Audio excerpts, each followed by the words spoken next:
जोधपुर के लिए कहा जाता है कि यहाँ खाटी सियासत होती आई है। यहाँ की सियासत जाति समीकरण और धर्मावलंबियों के इर्द गिर्द घूमती रही है। जोधपुर के लिए कहा जाता है कि यहाँ खाटी सियासत होती आई है। यहाँ की सियासत जाति समीकरण और धर्मावलंबियों के इर्द गिर्द घूमती रही है।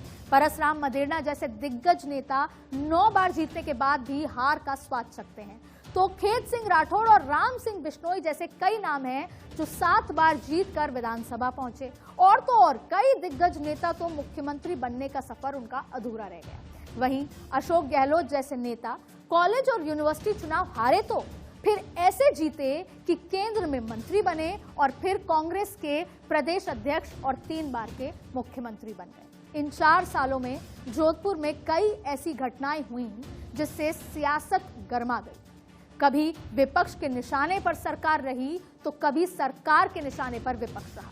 2018 के चुनाव के बाद जब अशोक गहलोत ने मुख्यमंत्री पद की शपथ ली तो गजेंद्र सिंह शेखावत उनसे मिलने पहुंचे और शुभकामनाएं दी। लेकिन 2019 के लोकसभा चुनाव के बाद शायद दोनों के बीच खटास आ गई। 2019 के लोकसभा चुनाव में वैभव गहलोत को गजेंद्र सिंह शेखावत ने मात दी और फिर शेखावत केंद्रीय मंत्री भी बने। इस बीच कई बार धर्म उन्माद भी पैदा हुआ तो बीजेपी ने कांग्रेस सरकार को घेरा।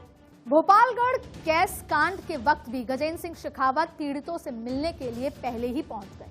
वसुंधरा राजे ने भी कई मौकों पर जोधपुर में गहलोत को घेरने की कोशिश की। अभी हाल ही में संजीवनी घोटाले का जिन्न भी निकलकर बाहर आ गया। गहलोत और शेखावत की जुबानी जंग जारी है और इस बीच शेखावत ने गहलोत के खिलाफ दिल्ली की अदालत में मानहानि का केस भी कर दिया। जोधपुर पर दिल्ली की भी नजर है।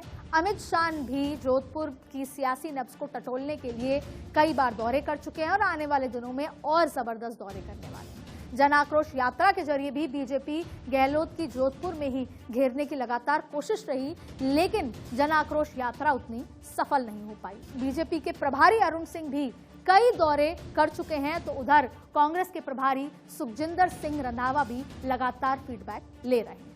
2018 के विधानसभा चुनाव में कांग्रेस बीजेपी में कड़ी टक्कर देखने को मिली।